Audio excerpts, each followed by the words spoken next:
नमस्कार। हमने अब तक पुनर्जागरण क्या था ये कर लिया, पुनर्जागरण के कारण क्या थे ये आप कर चुके, पुनर्जागरण इटली में ही क्यों हुआ था बहुत अच्छी तरह से आपने कर लिया, पुनर्जागरण की प्रकृति, पुनर्जागरण का स्वरूप और उसकी विशेषता क्या थी ये अच्छी तरह कर लिया। पांचवा पॉइंट जो है वो छुपा हुआ है और वो क्या है, मानववाद। यद्यपि पुनर्जागरण के कारणों में ही मानववाद को हमने पढ़ा था, लेकिन सिविल सर्विस में, आईएएस में, आरएस में और नेट जेआरएफ में, अदर यूपीएससीओ में जहां एग्जाम होती है तो एग्जामिनर क्या करता है, घुमा करके इसी प्रश्न को बहुत बड़ा कर देता है कि पुनर्जागरण कालीन मानववादी विचारधारा क्या थी, या फिर सवाल ऐसे पूछ लिया जाता है, प्रमुख पुनर्जागरण कालीन मानववादी विचारक कौन कौन हैं। इसलिए मैंने क्या किया, किसी प्रकार कोई विद्यार्थी को संशय नहीं रहे, टुकड़ों में ले लिया। तो अब आप आइए, मानववाद क्या है। तो आपका प्रश्न है माय डियर, पुनर्जागरण कालीन मानववादी विचारधारा क्या थी, इसका उदय कैसे हुआ। क्या प्रश्न है, पुनर्जागरण कालीन मानववादी विचारधारा क्या थी, इसका उदय कैसे हुआ। पॉइंट में समझाते समय, पढ़ाते समय आपको बिल्कुल व्यवहारिक बात करता हूं। पॉइंट सबसे पहले मैंने हर पीडीएफ में, नोट्स में पॉइंटों को अलग से लिया है, फिर एक एक का विस्तार किया है। पहली बात तो शिक्षा का प्रचार होता है तभी मनुष्य केंद्र में आता है, प्रकृति में रुचि लेता है, लोग घूमने जाते हैं, देखते हैं प्रकृति को। आज भारत के लोग यूरोप में घूमने जाते हैं, यूरोप के भारत में घूमते हैं। रूढ़िवाद का पतन, जब तक रूढ़िवाद हावी रहता है आदमी बाहर निकलता ही नहीं है। भौतिकवादी विचारधारा जब तक नहीं आएगी तो हम नए जीवन को कैसे समझेंगे, क्योंकि भौतिकवाद के बगैर तो कुछ नहीं है। और प्रमुख विचारक कौन कौन थे, जैसे इरासमस है, टॉमस मूर है, पेट्रार्क है, अरस्तु है, प्लेटो है, बहुत सारे हैं। और मनुष्य ही ईश्वर है, एक तरह से मनुष्य ही केंद्र बिंदु है जिंदगी का। और ये है साहब ग्रीक के बहुत बड़े विद्वान पाइथागोरस। अब आप आ जाइए, एक एक पॉइंट को लेंगे साहब। तो देखिए, बहुत अच्छी परिभाषा जो आपको याद करनी पड़ेगी। अंधविश्वास पाखंड के स्थान पर, अंधविश्वास पाखंड के स्थान पर मानवीय जीवन सुख, समृद्ध, आनंद, भौतिकता से भरपूर था। किसमें, मानववाद में।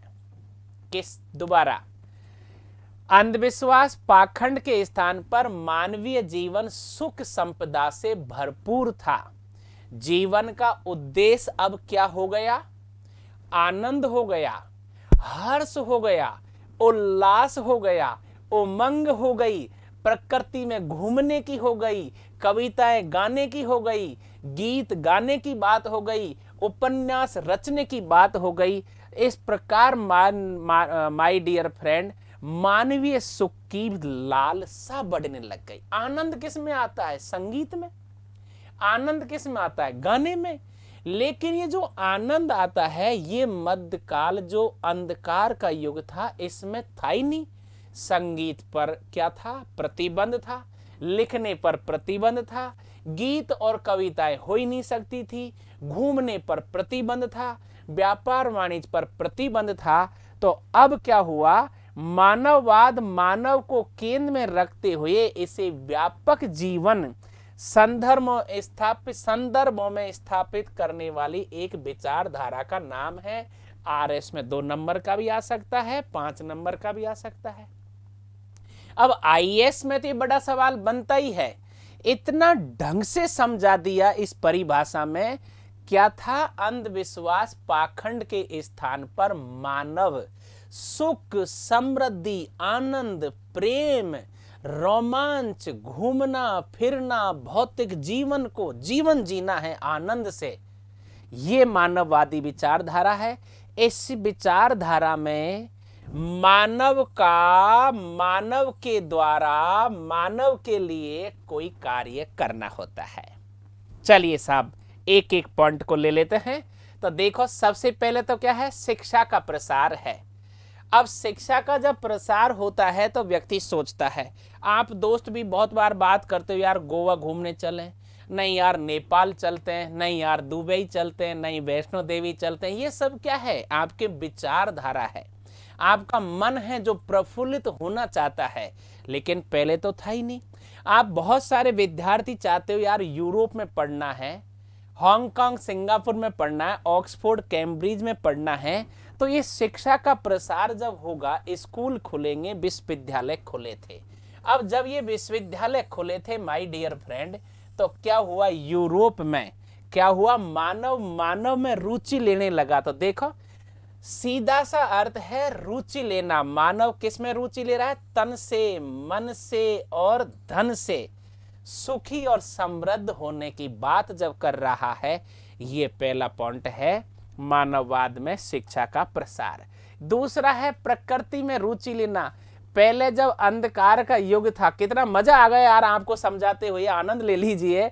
ऐसा तो कोई सोच ही नहीं सकता, घूम ही नहीं सकता, लेकिन आज आप सब लोग क्यों जाते हो झीलों के किनारे, क्यों नदियों के यहाँ पर प्रेम में जाते हो, क्यों गोवा जाते हो, क्यों आप ऊटी जाते हो, क्यों आप हिमाचल जाते हो, क्यों शिमला जाते हो, इसीलिए तो जाते हो। ये देखो ये भाई, अंधकार के युग में तो ये सब सुविधाएं नहीं थी माय डियर, इसलिए क्या हुआ, आनंदित जीवन, आनंद का हो, भोग विलास का हो, मौज मस्ती का हो।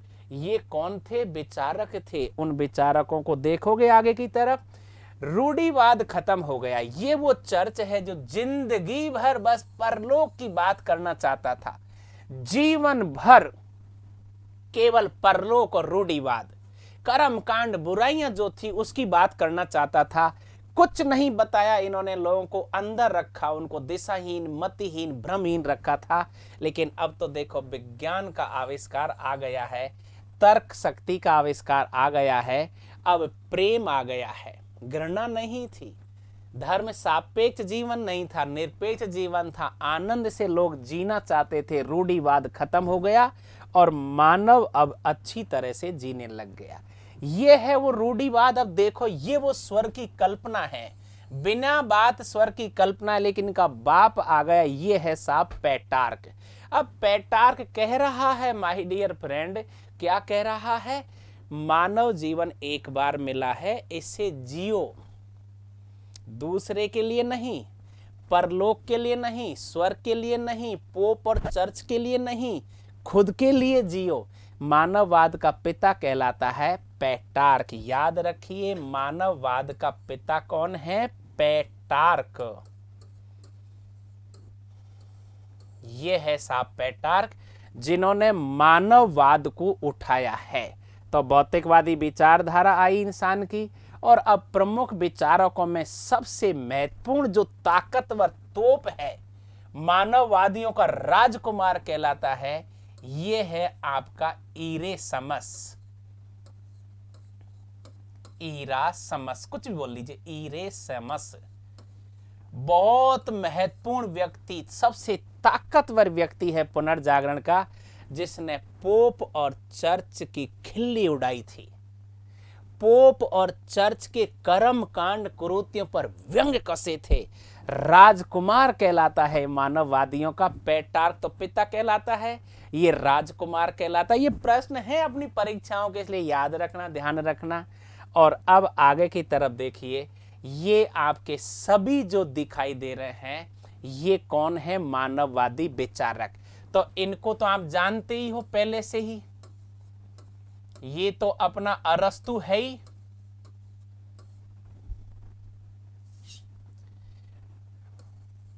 अरस्तु ने तो बहुत पहले ही मानव को केंद्र में रखा था।